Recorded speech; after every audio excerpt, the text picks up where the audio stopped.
Assalamualaikum warahmatullahi wabarakatuh. Selamat malam teman-teman. Apa kabar kalian semua? Semoga tetap dalam keadaan sehat walafiat ya. Dan tentu saja dalam lindungan Allah Subhanahu wa taala. Di kesempatan pada malam hari ini aku mau menceritakan sebuah kisah, yang mana kisah ini diawali oleh sekelompok orang yang bermain game dan berujung petaka. Seperti apa sih kisahnya? Simak video ini baik-baik dan sampai selesai. Sebelum itu, buat teman-teman silakan like video ini dan share ke teman-teman kalian. Serta buat yang belum subscribe, silakan subscribe channel ini biar kalian tidak ketinggalan konten-konten horor lainnya. Dan tentu saja nyalakan notifikasinya biar kalian mendapatkan pemberitahuan ketika aku upload video-video terbaru. Oke, langsung saja kita ke videonya dan ke ceritanya. Jangan tonton sendirian. Hitung langkah kami by penjahat Klausa. Petaka sebuah permainan. Di sini aku kembali menyajikan kisah horor yang menurutku seru tentang permainan yang berujung petaka. Siapkan kopimu dan mari aku dongengkan. Jangan masuk. Satu langkah tak membawamu kembali. Satu langkah maut menjemput. Jangan masuk. Tak ada pintu keluar. Tak ada kesempatan hidup. Begitulah kalimat yang selalu membayangi kehidupanku. Inilah kisahku ketika staycation di salah satu hotel di Bali. Awas, nanti roboh. Tidak. Iya, tidak. Jangan lebay lah. Bikin grogi aja sih. Protesku ketika keempat orang ini nyaris membuatku merobohkan stekku. Namun bukan malah namanya jika gagal bermain steko. Queen of Steko, itulah julukan yang diberikan teman-temanku. Keempat orang yang sama sekali tak ingin kuakui sebagai teman karena keanehan mereka itu menghembuskan napas kesal saat steko belum roboh di tanganku. Meski pondasinya sudah bergoyang, miring layaknya menara Pisa. Keren kan? Kataku dengan nada sombong. Ivan menghembus nafas panjang sambil menatap serius steko yang tak imbang. Buat teman-teman yang gak tahu steko itu seperti Uno yang balok itu loh, yang diambil satu-satu, kalau yang ngerobohin dia yang mendapat hukuman. Ivan menghembus nafas panjang sambil menatap serius steko yang tak imbang, seakan-akan sudah siap roboh kapan saja. Gue gak sanggup, ujarnya dengan lebay. Jangan cemen lu, Van, celutuk Dina. Buruan Gih, atau gue potong punya lu sekarang juga. Punya gue yang mana, Din? Yang panjang. Ivan balik menggoda Dina dengan wajah syok yang dibuat-buat. Entah kenapa aku saat itu sangat kesel banget dengan mereka berdua. Tak lama lagi perbincangan akan diliputi omongan plus-plus ala mereka yang akan membuat pizzaku berasa jadi aneh. Apa sih, Van? Lu gak lihat mukanya? Malah udah kayak tokek ngajak kawin. Yang panjang apa? Itu lo pizza. Lu sih otaknya gak beres. Dina terbahak-bahak karena berhasil melihat wajah tak sedapku. Maksudnya apaan sih, sewotku? Jangan buat bisa gue jadi rasa aneh karena kalian ya. Ivan menangkupkan tangannya yang besar ke atas kepalaku. Dina kalau ngomong suka ngaco, pizza dipotong. Katanya yang sejujurnya, Din. Jangan ada dusta di antara kita, iya kan? Malah sayang, candanya sambil mengelus kepalaku. Cie sayang cie, sahut Reisa dan Cika bersamaan seperti ngeledekin aku dan Ivan. Ivan kalau bercanda suka ngajak baper ya, tambah Cika. Jangan baper ya, Mal, Ivan cuma bercanda kok. Hehehe. Ivan tertawa sambil mengelus kepalaku. Aku tersadar tangannya dari tadi dipakai makan pizza dan dia tangannya kotor. Ivan, pinggirin tangan lo dari rambutku atau aku tendang harta lo, ngancamku. Refleks Ivan langsung mengangkat tangannya dari rambutku dan menatapku takut. Lu nakutin, Mal. Harta gue mau lu rebut seenaknya. Mending gue bawa lu ke kasur. Aku mengukuli punggung Ivan tanpa ampun saat ketiga temanku yang lainnya menertawai ucapan Ivan yang sama sekali tidak senonoh. Menyebalkan bukan? Dan tiba-tiba ting tong, ting tong. Dia berlari berniat untuk membuka pintu begitu mendengar suara bel. Awas orang jahat, teriakku memperingati. Padahal itu paling Reno. Ketiga temanku melakukan hal serupa, meneriakkan kata orang jahat. Dan ada Pak Satpam yang datang. Tolong jangan ramai-ramai, sudah malam. Tolong diperhatikan, ini sudah peringatan kedua di kamar 203 ya. Kami berlima saling lirik sama momen ini, membuat kami bungkam 1000 bahasa. Hotelnya gak asik, gak bisa bebas, kata Dina dengan menggerutu. Aku mengecek jam di ponselku yang sudah menunjukkan 10:30. Gue pikir itu Reno, ujarku pelan. Itu, jadi gak asik banget kan? Keluar yuk ke pantai malam-malam, kayaknya enak, kata Cika. Oh gak gue mau di sini aja. Lagian juga gerimis kan, bantah Risa. Kalian sih ramai banget. Kalian ngapain aja sampai ada 2 peringatan? Parah. Setelah masuk kamar gue kira di sini ceweknya kalem, jadi diajak ngasur nurut aja. Ternyata kalian speechless gue. Seperti biasa, Ivan tampil dengan gaya songong, sok bijaksana padahal sok. Masa bodoh Van, jawab Dina. Ting tong, ting tong. Bel pun berbunyi kembali seketika kami semua terdiam. Dina yang masih di depan pintu melirik pintu curiga. Satpam datang lagi kan? Gara-gara lu sih Van, ribut aja, ngomelku. Dina membuka pintu pelan-pelan. Mungkin dia takut kalau ada peringatan ketiga dari Pak Satpam yang membuat kami didepak dari hotel. Halo guys, ucap suara cempreng yang khas itu. Reno, teriakku tanpa sadar yang langsung dibungkam Ivan. Lo mau dikeluarin dari hotel, bisik Ivan sinis. Kami mendengar suara dan deman yang tak enak didengar dari balik pintu. Benar kan, kataku, dan temanku yang lain melirikku dengan tatapan yang tak bisa diartikan dengan mudah. Setelah aksi bisik-bisik karena takut diketuk Pak Satpam lagi, kami memutuskan melakukan sesi curhat. Sesi curhat cerita horor. Sama seperti saat main steko tadi. Kami berenam duduk melingkar, lampu kamar mati, penerangan kami hanya ditemani dengan senter yang setengah redup. Jadi gue pernah baca di internet ada permainan namanya hitung langkah kami.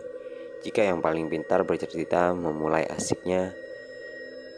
Ini true story. Udah banyak korbannya. Aku penasaran ingin buktikannya, mumpung suasananya pas. Balikan terkenal mistis, pertegas Cika. Halah, ditipu internet, celetuk Ivan yang langsung disambut gerutuan tak jelas dari kami karena mengganggu suasana seram yang sudah kami ciptakan. Diam lu Van, lanjut Cik, bentak Reno, menginterupsi Ivan yang memang sering menjadi troublemaker di geng kami. Permainannya di dalam hotel, kalau genap kalian bisa langsung main. Kalau ganjil harus ada yang dibunuh. Biasanya hanya ada 1 orang yang berhasil selamat. Jadi kalau kita jalan di dalam hotel, kan banyak lorong. Kita jalan tanpa arah, lewat semua lorong-lorong dan bilang, jika berhenti sejenak, sambil menatap kami satu persatu, bahwa kami masuk. 1 langkah, 2 langkah, 1 langkah kami menanti permainan. Bahwa kami masuk, di mana pintu masuk. Kami menunggu giliran kami. Bulu kuduku seketika merinding dan udara menjadi dingin sekali. Ayo coba, kita genap kan? Tiba-tiba Ivan berujar semangat. Boleh tuh, kita buktikan benar atau hoax, sahut Raisa. Dia memang tidak takut pada hal-hal mistis. Entah apa perasaanku saja saat itu. Aku melihat di balik jendela kamar hotel seperti ada yang sedang mengintip kami. Seketika aku pun ragu dengan permainan itu. Setelah melihat sesuatu yang mengintip di balik kaca jendela hotel. Cari mati saja. Kita tuh kemari pengen seneng-seneng, happy-happy bareng. Ini Bali loh guys, gak lucu banget. Bisa-bisa nggak ketemu mama papa ntar, sahutku dengan sedikit ketakutan. Namun usahaku sama sekali tidak berhasil. Mereka berdua berhasil membujuk temanku yang lain. Terpaksa aku ikut, atau aku tinggal sendirian di dalam hotel menyebalkan. Yakin, kalau kita gak bisa balik gimana?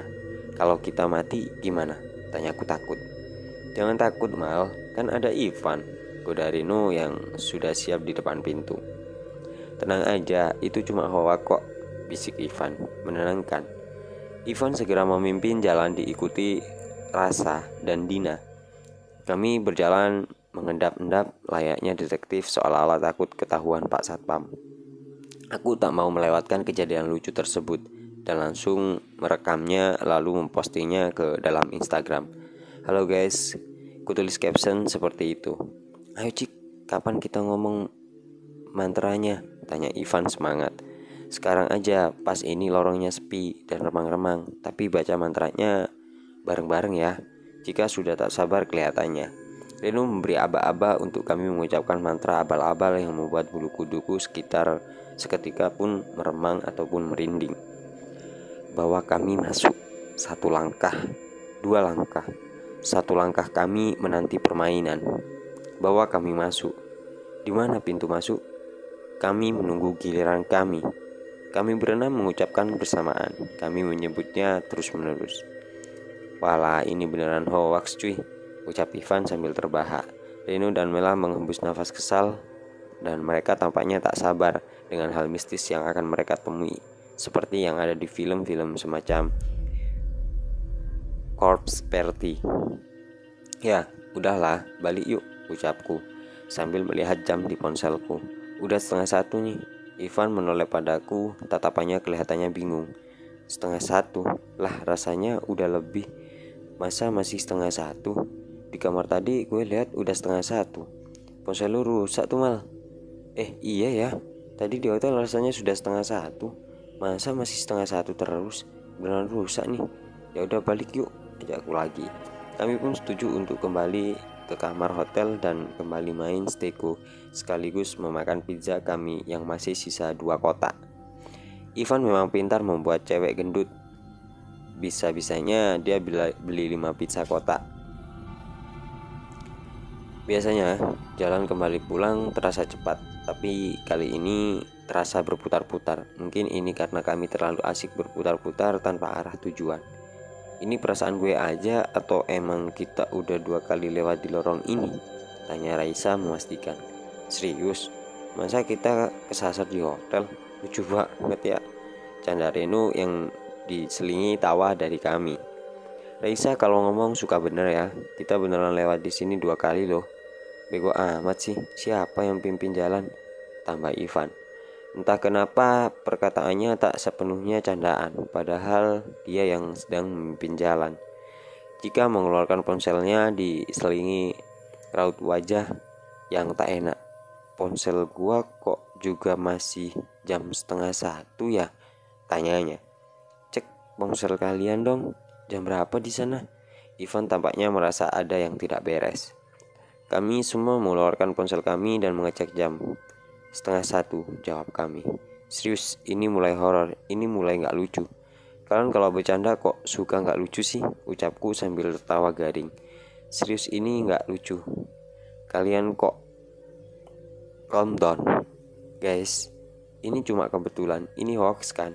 Oke, pelan-pelan kita cari lagi kamar Rasa atau kita ke kamar gue di lantai 3. Kita naik lift. Reno berusaha menenangkan kami yang mulai panik. Jangan naik lift, serem. Naik tangga aja. Aku trauma naik lift setelah nonton film di sini ada setan yang korbannya kegenjet kepalanya hingga hancur. Ujar Dina setengah terisak. Din, lu bisa nangis. Cek juga lo, canda Ivan yang justru membuat Dina langsung menangis. Aku memukul punggung Ivan. Gila lo, anak orang malah nangis. Jangan buat suasana gaduh Devan. Gue tahu lo suka ngelucu, tapi bodoh. Cika dan Reno berusaha menenangkan Dina yang menangis terseduh-seduh. Kami berenam sepakat naik tangga ke lantai 3 di kamar Reno. Setidaknya naik tangga terlihat lebih aman dibandingkan lift. Aku mengucapkan doa dalam hati, takut kalau sesuatu yang berkutat di pikiranku menjadi kenyataan. Aku takut jika film-film horor yang sering kami tonton di kelas menjadi kenyataan. Kok masih di lantai 2? Kataku saat melihat nomor yang tertera di depan kamar hotel. Ini mulai gak benar, mana ada hoax segini gak? Ini benar-benar gak lucu. Ivan membisikiku jika semua akan baik-baik saja, tapi aku tahu jika semua tidak baik-baik saja. Ini sudah salah. Aku gak seharusnya di sini. Dina tiba-tiba berteriak histeris. Tidak, tidak, teriaknya sambil berlari menjauhi kami. Dia terus berjalan mundur dari kami, berteriak tidak jelas seperti dikejar hantu. Dina, teriak kami sambil berusaha mengejarnya. Dina terus berlari tak jelas, kesana sini tanpa mengindahkan panggilan kami. Tiba-tiba Dina berbalik menatap kami tajam. Jangan dekati aku, jangan, teriak Dina. Berlarilah, permainan dimulai. Suara Dino berubah berat. Langkahku terhenti saat melihat sesuatu di belakang Dina. Awalnya tak jelas, tapi makin lama sangat jelas. Rambutnya panjang, menjuntai hingga lantai. Wajahnya tak jelas, tertutupi rambutnya yang panjang. Siapa dia? Hantu. Ini sama sekali gak lucu. Ini sudah jelas bukan hoax. Itu siapa di belakang Dina? Tanya Reno, setengah terbata-bata. Ternyata bukan aku saja yang melihatnya. Dina berteriak histeris saat rambut-rambut panjang itu melilit tubuhnya. Satu langkah tak bisa kembali. Satu langkah tak ada jalan keluar. Satu langkah menunggu giliran. Sayup-sayup terdengar bisikan pelan di telingaku. Wah! Aku berteriak saat itu juga. Suara itu seperti menggema di kepalaku. Aku gak mau dengar, teriakku. Malah, Ivan berusaha menyadarkanku dengan mengguncang punggungku kuat. Ivan memelukku erat saat suara-suara itu berhenti menggema di kepalaku. Ini sudah gak benar. Aku gak mau di sini. Aku mau pulang. Jangan nangis.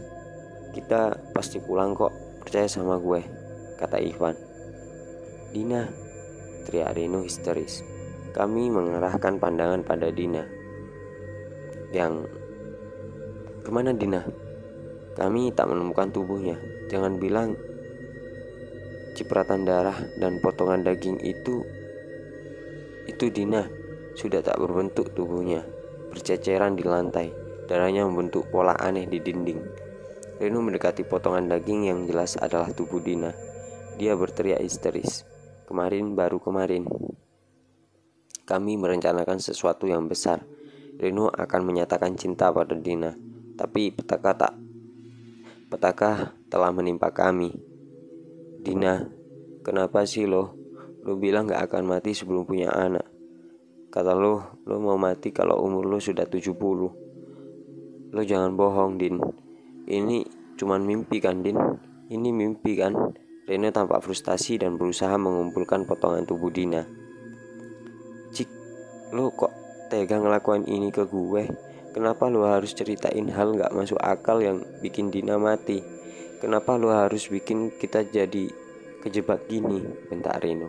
Cika pun terdiam tanpa berkata apapun. Namun Reno tetap menghujat Cika. Cika balik meneriaki Reno.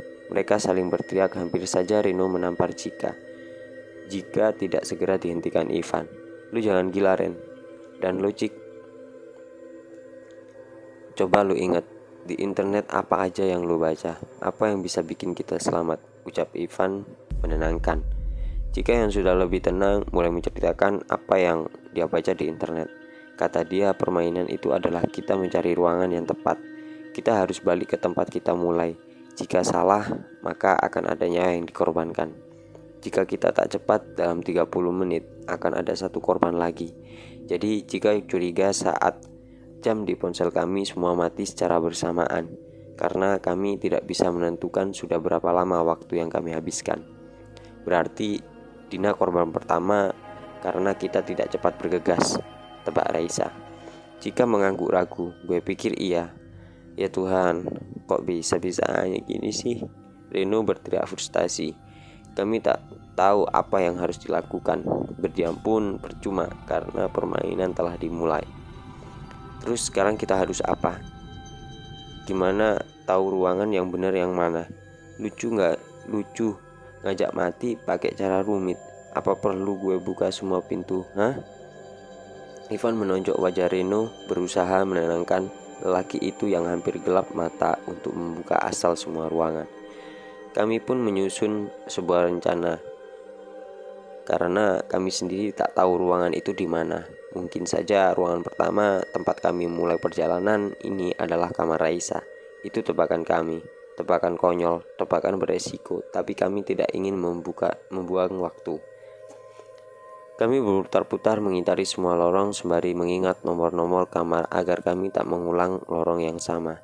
Ren, lo ngitung nggak? Ini udah berapa menit? Tanya Ivan yang berada di depan Reno saat itu. Tak ada sahutan. 1, 2, 3, masih tidak ada sahutan. Perasaanku ini pasti ada yang aneh. Aku segera menoleh ke belakang. Mataku terbelalak sempurna ketika diberi pemandangan mengerikan. Tubuhku bergetar. Tubuhku luruh ke lantai seakan kakiku tak mampu menahan bobotku. Wah, Reno, teriak Mala sambil sambari menangis. Reno disiksa, aku tak bisa berkata-kata lagi. Aku tak tahu sejak kapan Reno begini, tapi leher Reno sudah tergantung di langit-langit hotel. Yang aku bingung, siapa dua bocah itu? Kenapa mereka menusuki Reno dengan gunting? Perutku mual melihat usus Reno berurai dan daging Reno yang menempel di gunting. Aku tak kuat melihat ini. Wajah Reno terlihat kesakitan, tapi tak ada suara yang keluar dari mulutnya. Matanya melotot tajam pada kami. Urat-urat di kepalanya terlihat jelas, dan tawa dua anak kecil itu menggema bagai nyanyian menakutkan di kepalaku. Kita jangan buang waktu, ayo bergegas, jangan menambah korban, kata Cika tegas namun jelas, jika dia sedang ketakutan dan panik. Kita nggak nolong Reno, tanya Raisa. Apa yang bisa kita tolong? Lu bisa lihat kan, kita nolong dia tandanya kita nyerahin nyawa. Gak ada yang selamat, jangan bego sah, bentak Cika. Hal aneh terlihat dari wajah Cika, seakan ia menjadi lebih tenang dan sedikit senyum. Ivan membantuku berdiri dan menuntunku. Ya, kami harus melanjutkan atau kami akan mati bersama. Sorry, gue nyerah. Gue gak bisa lanjut. Hati gue gak setega itu buat lihat ini semua, ucap Raisa. Tiba-tiba Raisa berjalan mundur dan entah ia mau kemana. Apa yang dia lakukan? Bodoh. Sedang apa dia di depan pintu itu? Dia mau buka pintu itu. Dia mau cari mati. Jangan bodoh sah, bentak Ivan. Malah tak mengindahkan ucapan kami yang ingin menghentikannya. Dia tetap membuka pintu itu. Wah, teriakku refleks saat Raisa terkapar dengan 2 buah pisau menancap di tengkuknya. Seorang keluar dari ruangan yang dimasuki Raisa. Badut. Iya, itu badut. Matanya menatapku tajam namun bibirnya tersenyum sumringah. Ya Tuhan, apalagi ini? Badut biasa saja aku sudah takut, dan ini badut pembunuh. Tak sadar aku menggenggam erat tangan Ivan saat sang badut menarik rambut Raisa dan menyeretnya masuk. Terdengar suara rintihan minta tolong dari Raisa. Tanganku ditarik Cika kasar. Aku terkejut dengan sikapnya yang tiba-tiba menjadi panik kembali. Jangan buat waktu lagi, jangan buang waktu lagi. Cika berlari tanpa arah. Cika dari tadi tak mengindahkan teman-teman kami yang sekarat, bahkan mati. Cika malah, ini 203, kamar kalian kan? Teriak Ivan. Aku dan Cika menghentikan langkah kami dan berbalik ke arah Ivan. Aku tak begitu yakin jika kamar kami nomor 203, tapi kelihatannya benar. Iya benar 203. Cika tampak paling semangat. Dia langsung buka ruangan. Aku dan Ivan mengikuti Cika dari belakang. Semoga ini berakhir. Aku sedikit berharap jika teman-temanku yang lain bisa kembali hidup atau ini hanya sekedar mimpi buruk saja. Tunggu. Ruangan di sebelah tadi kok nomor 250, tapi ini 203, ujar Ivan tiba-tiba. Ini jebakan, tebakku. Cik, aku terbelalak saat pemandangan di depanku berubah drastis. Cika menggenggam sebilah pisau, sorot mata Cika menatap kami. Berdua tajam, wajahnya rusak. Saat melihatnya mengingatkanku pada Enable sekaligus Caki. Sangat menyeramkan. Kita harus keluar, ini gak beres. Jika gak beres aja Ivan. Terlambat, tak ada pintu keluar, tak ada jalan kembali. Cika bersuara sembari tersenyum sinis, namun suaranya terdengar asing. Tidak selembut suara Cika biasanya. Suaranya terlalu berat dan mengintimidasi. Cika kerasukan. Ini apalagi sih? Teriakku kepada Ivan. Kejadian setelahnya aku tak begitu mengingat, tapi aku jelas melihat Cika berusaha menyerang kami. Ivan terlebih dahulu tergeletak dengan berurai darah. Bola matanya menggelinding di dekat kakiku. Giliranku. Apakah ini giliranku? Teriakku dengan menangis. Cik, lo mau apa? Kataku ketakutan. Cika terus maju mendekatiku. Aku tidak tahu jika rasa sakit akan seperti ini. Jika menarik rambutku kasar, menghujamkan pisau pada punggungku, aku bisa merasakan darah mengalir, membasahi pakaian yang melekat pada tubuhku. Aku tidak menyangka jika Cika akan mengincar mataku. Dia menusuk mata kiriku. Aku tidak tahu bagaimana cara untuk berteriak dan mengungkapkan rasa sakit ini. Liburan yang seharusnya menjadi momen senang-senang berakhir dengan hal mengerikan. Gue gak nyangka kalau gue bisa dapat kesempatan buat bunuh lo. Gue tahu resiko dari permainan ini. Sebenarnya bukan teman-teman yang lain yang menjadi incaranku, tapi semua telah terjadi. Gue puas. Setidaknya sebelum gue mati, gue bisa bikin lo menderita, teriak Cika dengan tawa. Kenapa? Tapi kenapa? Kenapa aku? Apa salahku? Lo bingung kenapa gue pengen bunuh lo? Terlalu serakah.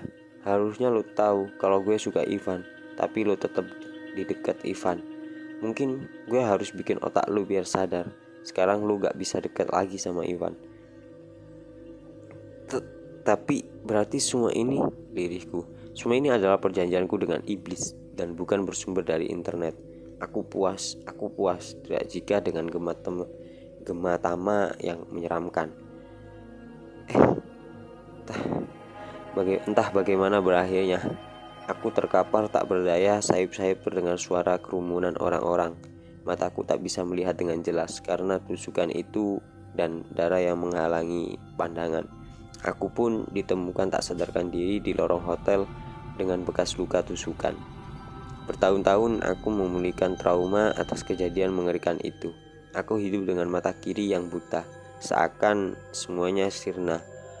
Apa yang aku harapkan, impian harus aku pendam dalam-dalam karena cacat fisik yang akan aku alami. Iseng tempo waktu aku mencari informasi mengenai perjanjian dengan iblis dan skema permainan itu. Konon orang yang melakukan perjanjian ruh dan raganya akan dibawa dan tidak bisa kembali untuk selamanya. Mungkin atas alasan itu Cika tak pernah kembali ke dunia. Aku berusaha untuk menerima semua kejadian yang aku alami dan aku derita. Bahwa kami masuk satu langkah, dua langkah, satu langkah kami menanti permainan. Bahwa kami masuk di mana pintu masuk. Kami menunggu giliran kami. Dan cerita ini pun akhirnya usai. Bagaimana nih menurut teman-teman? Apakah cerita ini cukup menyeramkan? Kalau menurutku sih ini cukup menyeramkan karena di sini kita melakukan sebuah permainan dan taruhannya itu nyawa. Apalagi ditambah permainan ini ternyata bukanlah permainan yang dilihat atau dibaca di internet, namun ini adalah permainan yang dibuat oleh si Cika, di mana si Cika melakukan perjanjian dengan iblis. Menurut kalian nih, boleh nggak kita melakukan perjanjian dengan iblis? Tulis di kolom komentar ya. Semoga cerita ini memberikan dampak yang positif dan juga dapat memberikan pelajaran kepada kita semua, bahwasanya janganlah kita membuat perjanjian sama iblis, janganlah kita melakukan permainan-permainan yang itu bisa mengantarkan kita untuk meninggalkan dunia ini. Oke, mungkin itu saja dari aku, kurang lebihnya mohon maaf. Namun sebelum itu silakan like video ini dan tulis di kolom komentar pendapat kalian seperti apa tentang cerita ini. Dan juga buat kalian yang mau curhat atau mau menuliskan cerita pengalaman horor kalian, silahkan kirim di email yang udah aku sediakan di bawah di deskripsi ya. Dan juga buat teman-teman yang belum subscribe, silahkan subscribe channel ini karena subscribe dari kalian adalah bentuk dari kalian mendukung channel aku. Mungkin itu saja, kurang lebihnya mohon maaf yang sebesar-besarnya.